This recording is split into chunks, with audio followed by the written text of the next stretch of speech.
really distorted the final version, not when you're previewing it, but after it saves. It's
see that?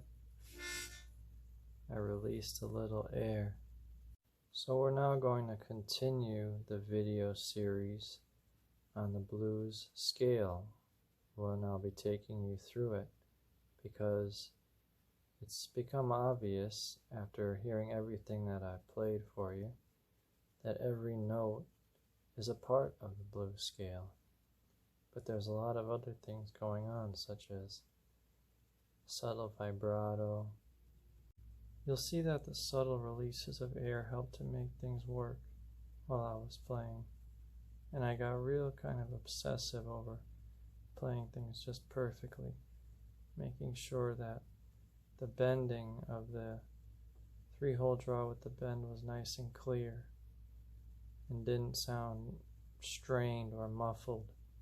I wanted to make sure that the 2-hole draw, when I was applying vibrato, was kind of pleasant sounding, even sounding, and didn't distract from what the listener would be hearing, and that's what a uneven, sloppy vibrato would do.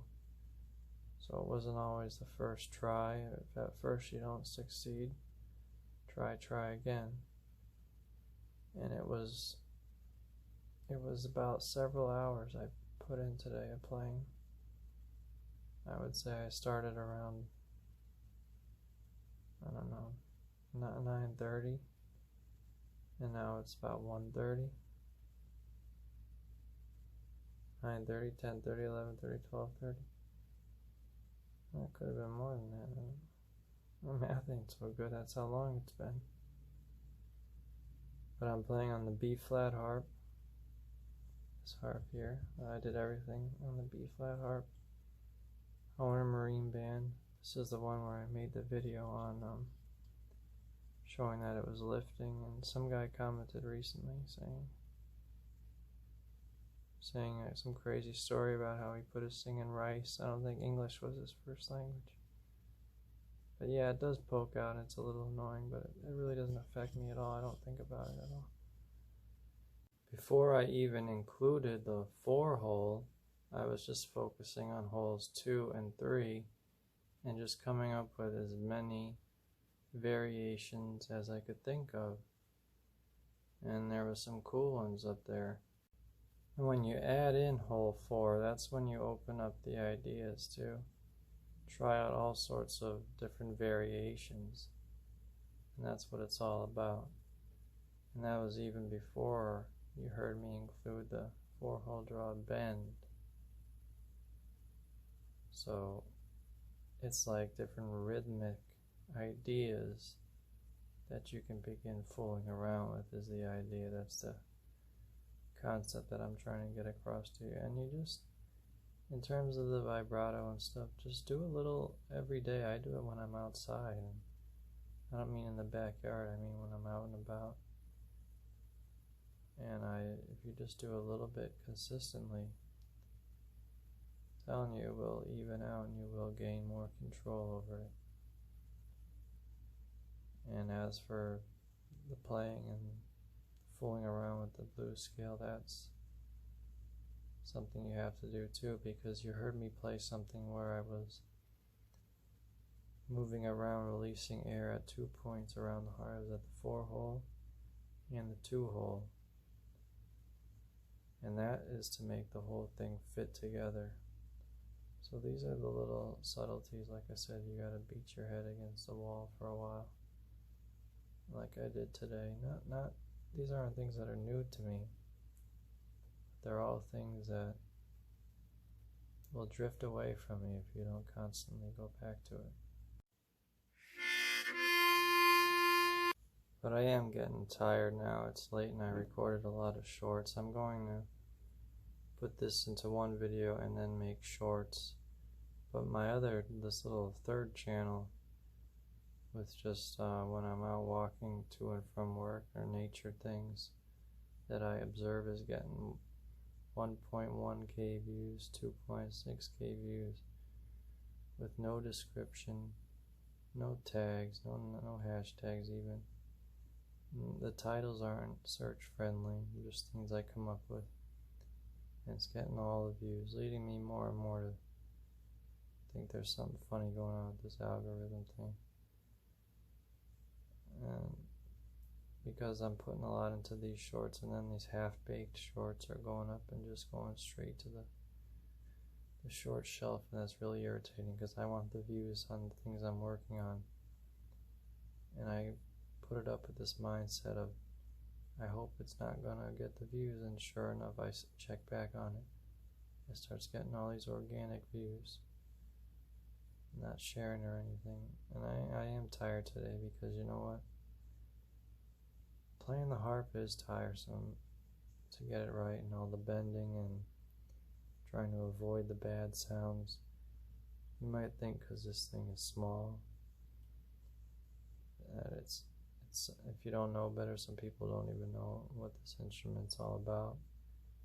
They might think you're playing a toy or something just for fun, not really like a serious instrument. But let me tell you, it takes all sorts of force and effort and musical ability and to be able to feel the music even, but just the actual strength that it takes to play the blues harp, because we're focusing on the blues scale,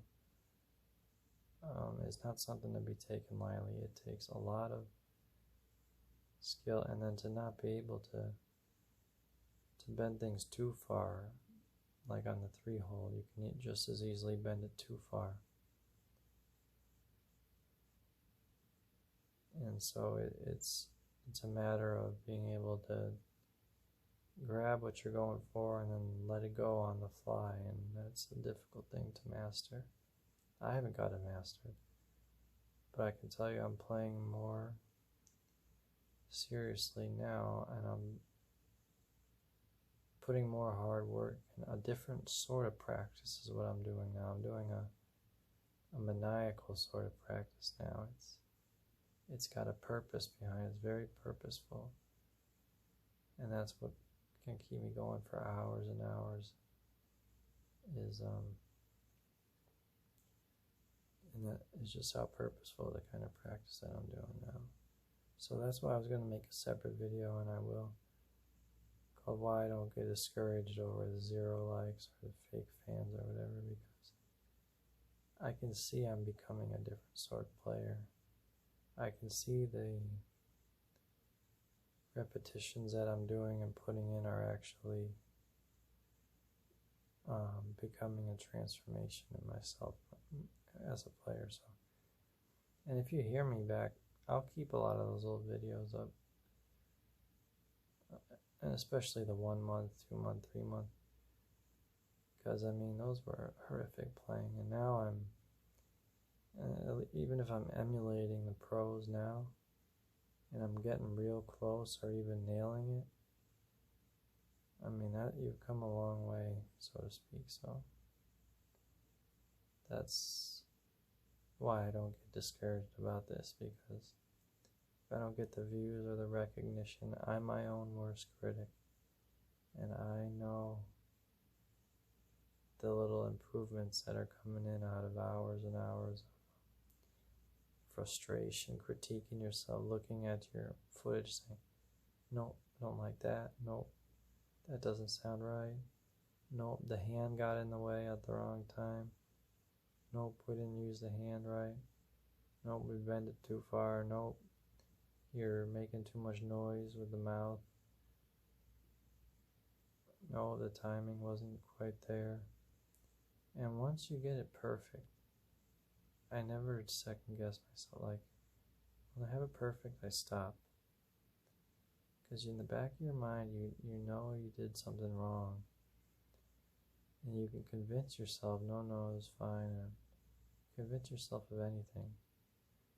But it's that first impression. Once you play something that you just recorded and you say, and anything that makes you stop, that was a flaw. If you can play it all the way through, listen back to it, and never stop, never examine anything, then you got something perfect. And that's called being your own worst critic. So this video I will share, besides put it together on Shorts, but I already made the Facebook strategy video, which I've been implementing. I used it for, what was the last one, La Bamba, which was, I believe that was a nice video. Good camera angles, good playing, straight to the point editing, a lot of work, beautiful thumbnail, just work of art. Not to mention the songs that I'm picking are just, I'm drawing from the best inspirations out there. I mean, so that's why I don't get discouraged. Like I said, if you can't appreciate that, your mind probably isn't on the level of the kind of players that I'm going after. I'm going after the players that deserve the credit. I mean, the Beatles learned from Buddy Holly and Richie Valens.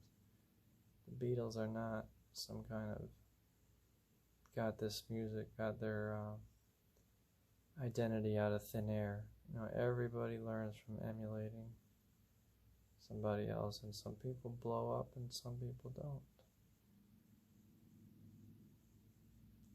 But I would like you to hit the buttons and all that, but when I'm my own worst critic, that means that I believe in what I'm putting out there. That means that pretty much blood, sweat, and tears went into something in order for me to say, okay, that's good enough, because I challenge myself.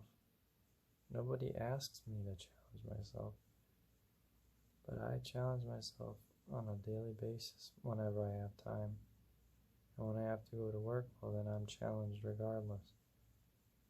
But there really isn't any days anymore where I just goof around or don't have something I'm working towards. So I'm just waiting, so to speak, for the time where the seeds start to grow and whatnot. For now, I gotta go. You know, part of it is just to know what you're trying for. You have to be by yourself to do this. I'm all alone doing this. I wait till nighttime when neighborhood's nice and quiet, no one can hear me, no one's sitting around in their driveways playing horrific music. You have to be completely alone without anyone nearby to hear the obsessive nature of what you're doing. So getting that level of isolation alone can be a challenge, because to be left alone and no one know what you're doing when you're being quiet and you're sitting there quietly, okay, that's one thing. But when you're making all this racket and you want to be left alone and you don't want to be heard, And I want the recordings to be quiet. I don't want to have any sort of background nonsense to irritate me or the listener, because whenever there's anything in the back of your mind, that affects the way you play. You want your head to be completely clear. You want to be playing, and as you're playing, you want to be either not thinking at all or thinking, yes, that sounds right, yes, that sounds right. And when something doesn't sound right, you immediately stop. You don't try to convince yourself that it's fine. In a recording setting, I'm talking about situation. But I think that's it for now. Choose whatever buttons you want to hit. It has been a full day. I'm not sure tomorrow whether I'm going to do the guitar or the harp. Since I did pretty good on the guitar the day before, I did pretty good on the harp today. The song I was thinking was Redemption Song by Bob Marley. Next on guitar, but we've done almost lessons on a lot of the big ones. So my only regret, as a lot of them, is for one, just recently finding out how to use the video gallery feature, the video editor that just comes with the phone, no apps, which is I just go into the gallery, I can add as many clips as I want. I didn't know you could do that, put clips together so easily,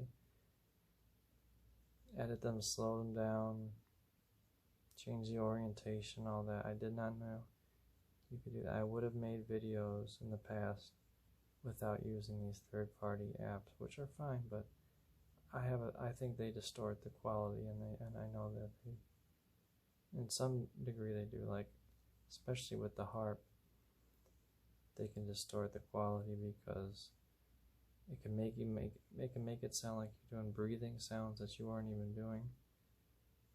It really distorts the final version, not when you're previewing it, but after it saves, it's different. So I don't like that, so I would have stuck with the this new thing I just discovered. But you have to kind of make a lot of mistakes to learn anything. I mean, how else are you going to learn anything? The other thing is like with the guitar videos, where I had the selfie camera flips things around. I'm going to have to flip all these clips around, remember to do that. So it looks like I'm holding the harp with the right hand, because the camera had this selfie mode only on the one that comes with the phone flips things around. So that's why the previous guitar clips, the guitar necks go on the wrong way. But when I hit the zoom in app, it was suddenly the right way.